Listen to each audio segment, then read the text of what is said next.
नमस्कार व्यूवर्स, आप देख रहे हैं अपना ग्रेट दमोह यूट्यूब चैनल में आपका स्वागत है। अयोध्या नगरी प्रभु श्री राम की नगरी से पहुंची डॉक्टर सुधा मलैया दमोह के प्रथम आगमन का पूरा भव्य स्वागत।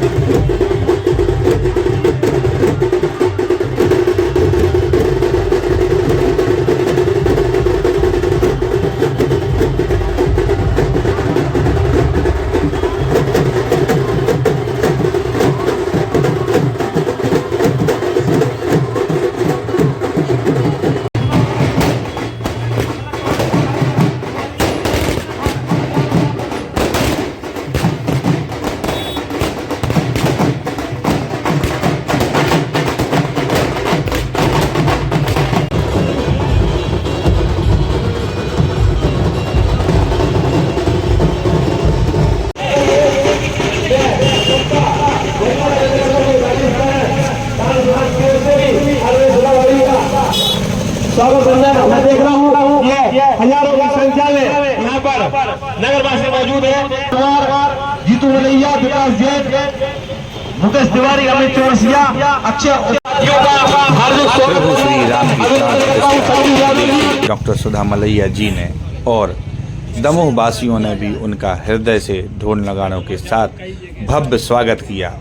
जहां देखो वहीं लोगों की कतार देखने को मिली और अयोध्या नगरी से लौटते हुए उनके स्वागत की पूरी तैयारी हुई। आइए देखते हैं पूरी खबर अपना ग्रेट दमोह के साथ।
ये विषय है राम आएंगे, राम आ गए। राम की भव्य राम मंदिर में प्राण प्रतिष्ठा हो गई है। 5 वर्षीय रामलला विराजमान हो गए हैं, वे भी विराजमान हुए हैं। और जो रामलला पहले प्रकट हुए थे 1949 में, छोटे से रामलला जो 7 इंच के थे, वो भी विराजमान हुए हैं। वो भी अपने स्थान पर पहुंच गए हैं।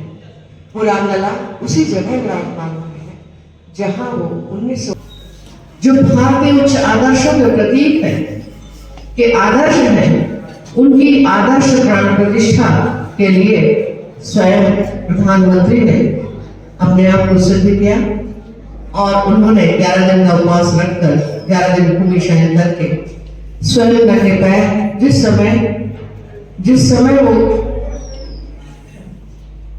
नंगे पैर हाथ में छत्र लेकर और वस्त्र लेकर रामलला को समर्पित करने जा रहे थे, उस समय वहां बैठी सारी विभूतियां, सारे संत साधु, सारे सेलिब्रिटी, सारे गणमान्य अतिथिगण सबके हृदय द्रवित हो गए थे। आंखों में सबके आंसू थे। वो अपने उस स्थल से जहां उन्होंने वस्त्र बदले, वहां से पैदल वो उस स्थल तक आए और रामलला के गर्भगृह तक गए और वहां उन्होंने उनको कमल अर्पित करके प्राण प्रतिष्ठा की।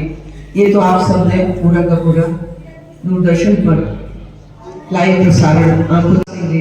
उन्होंने भूमि पूजन के दिन भी 5 अगस्त और 2020 में भी मेरे को अलग से ले आकर कहा तो वहीं तक गई राम जन्मभूमि स्थल, वहाँ जाते नहीं थे, अलाउड नहीं था किसी को भी। सिर्फ पीएम की गई होगी उस दिन 5 अगस्त को, उसके बाद मेरे को मौके मैं चाह रही हूँ कि इसका विमोचन योगी आदित्यनाथ जी के तथा राम जन्मभूमि मंदिर निर्माण की।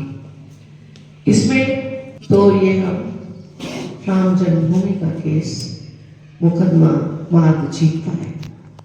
हम जीत पाए इसलिए कि देवकीनंदन अग्रवाल जी ने 1985 में ये वाद लगाया, 5वां वाद था वो। न्यायमूर्ति जो परम न्यायमूर्ति हैं, स्वयं जो न्याय करने में सक्षम थे, वो राम न्यायालय की देवी चुने 1885 में। और सब महंत रघुवर दास जी ने पहला मुकदमा लगाया कि हमें पूजा अर्चना करने का अधिकार दिया जाए, यहाँ सब लोग जनता ये रोज जुटे होते हैं।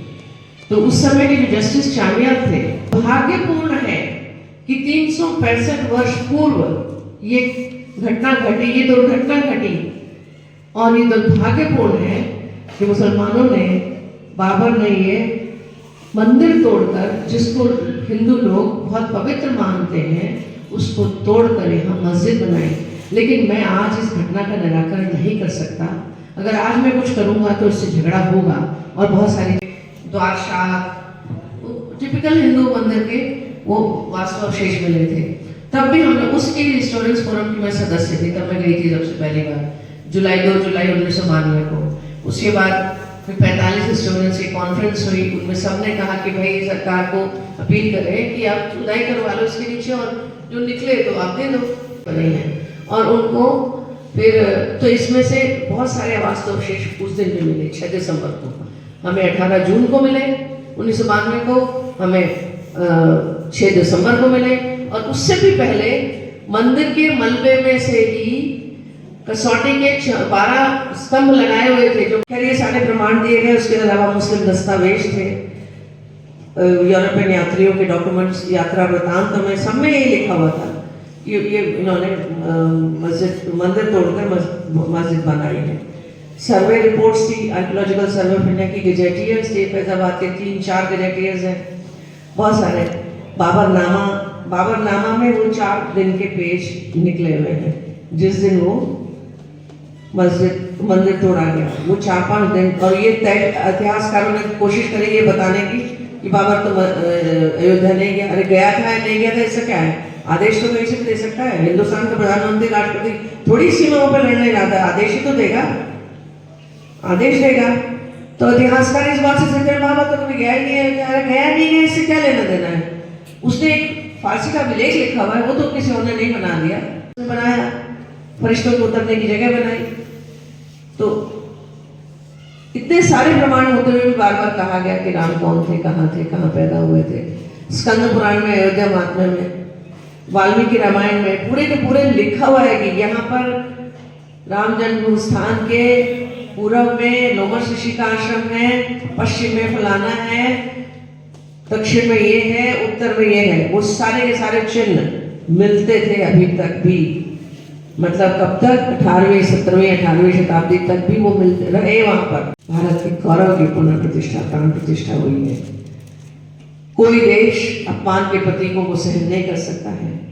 जब प्रधानमंत्री जी ने कहा कि मेरे देश के धीरज की परीक्षा लेने के लिए लोग बात करते हैं, मेरे देश ने जितना धीरज दिखाया है, जितना धैर्य दिखाया है, कोई देश में, विश्व में ऐसे कोई देश की मिसाल नहीं है।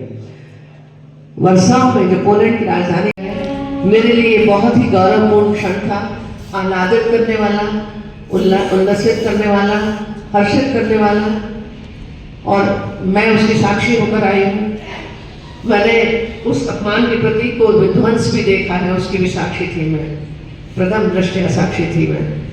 और मैंने उसकी प्राण प्रतिष्ठा भी देखी है, उसकी भी मैं प्रथम दृष्टया साक्षी हूँ। इसलिए मुझे तो बहुत ही हर्ष का विषय है मेरे लिए ये। और ये पुस्तक में मैंने पूरा आंदोलन लिया है। 1983 में आंदोलन, दाऊद दयाल खन्ना जी जो कांग्रेस के ही सांसद थे पहले, कांग्रेस के महंत रामचंद्र दास जी ने धमकी दी कि मैं आत्मदाह कर लूंगा अगर इस तारीख तक अयोध्या का राम मंदिर का ताला नहीं खुला। तो और ये ताला लगाया गया था जब फैजाबाद के न्यायाधीश के नायर ने और ठाकुर गुरु रामदत्त सिंह ने, उन्होंने ताला इसलिए लगा दिया था कि अगर हमने इसको भी ताला नहीं लगाया तो लोग आते जाते रहेंगे, फिर बाद में तो मूर्ति इधर से उधर जा सकती है, तो ताला ही लगवा दिया उन्होंने। उसके लिए कोई कोर्ट का आदेश नहीं था, उसी की मैजिस्ट्रेट थे केवल, उनके पास न्याय वो इस तरीके से लगाने का वो नहीं था। तो उन्होंने और रिसीवर बिठा दिया, रामलला का भोग लगने लगा। 1949 23 दिसंबर को 24 दिसंबर से ताला लगा, वो तब तक लगा रहा। 1986 में जब राजीव गांधी को किसी ने नेक सलाह दी ताला खुलवा दो, हिंदू खुश हो जाएंगे, तो उन्होंने नेक सलाह, पहली बार किसी ने एक अच्छी सलाह कांग्रेसियों को दी होगी और उन्होंने दे दी। तो उनने फैजाबाद का एक लोकल वकील थे उमेश चंद्र पांडे ने एक अर्जी लगाई कि ताला खुलवाया जाए। कृष्ण मोहन पांडे जिला न्यायाधीश थे। कृष्ण मोहन पांडे ने देखा कि ताला तो अवैध लगा हुआ है, इसके तो कोई आदेश ही नहीं है और यहाँ इतने सारे आंदोलन चल रहा है बिना मतलब। उनने तीसरे दिन 3 दिन के अंदर मतलब बहुत रोमांचित, आह्लादित, उल्लसित और हर्षित करने वाला था। मैं तो अभिभूत थी बिल्कुल, मेरी आंखों से आंसू बहने लगे और मुझे लगा कि ये जो कि स्वामी गोविंद देव जी ने भी कहा कि ये केवल रामलला की मूर्ति प्रतिष्ठा की बात नहीं थी, भारत के स्वाभिमान, गौरव और आत्मविश्वास की प्रतिष्ठा थी। ये भारतीय आदर्शों के उच्चतम प्रतीक, उच्चतम आदर्श रामलला की प्रतिष्ठा का समय था। कि जैसे मैं 7 दिसंबर को लौट आई वहाँ से, 7 दिसंबर 1992 को, तो मैंने जो फ़ोटो लिए थे उससे वो अभिलेख पढ़ा नहीं जा सकता था। तो जो पढ़ने वाले थे, जो विशेषज्ञ थे, उन्होंने कहा कि ऐसे नहीं पढ़ते हैं, अभिलेख नहीं पढ़ा जा सकता, उसकी छाप बनानी पड़ती है और उसकी क्लियर फोटोग्राफ चाहिए और छाप चाहिए हमें, हमको तो एक एक शब्द का मतलब निकालना पड़ता है। तो फिर मैंने जाके भाजपा ऑफिस 11 अशोक रोड में गई, मैंने कहा मुझे वहाँ भिजवा दो, तो वो बोले कि नहीं अभी नहीं जा सकते, कर्फ्यू लग गया है। तो मैंने गेट पे खड़े होकर कहा कि नहीं, मुझे तो जाना है, मैं कल अयोध्या जा रही हूँ। तो फिर डॉक्टर सुराज प्रकाश गुप्ता मेरे साथ थे, उन्होंने कहा हम लोग कहीं छुपे हुए थे, उस समय RSS में प्रतिबंध लग गया था। तो सुबह को मैं जब उठी तो उन्होंने बोला वो शेरनी तो जाने को तैयार बैठी अकेली। तो फिर वो हंसने लगे और कहने लगे कि चलो तुम्हारे लिए इंतजार करते हैं, एक दिन रुक जाओ बस, हमारी बात मान लो।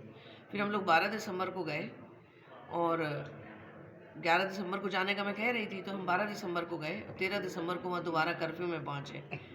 तो रोमांचक घटना यही थी कि उस समय शूट एट साइट के ऑर्डर्स थे, वहाँ कर्फ्यू नहीं लगा हुआ था, मार्शल लॉ लगा हुआ था। तो लेकिन मैं भा लिया और उसमें मैं जो गई, लोग कहते हैं कि आपको डर नहीं लगा, पर मुझे महसूस ही नहीं हो रहा था डर। मैं तो जा रही थी आराम से मस्त, एक वहीं पर और 5 जने के पत्रकार थे, उनकी मोटरसाइकिल के पीछे बैठी, वो मुझे ले गए वहाँ तक, कुछ भी डर नहीं लगा और किसी ने हमें टोका भी नहीं।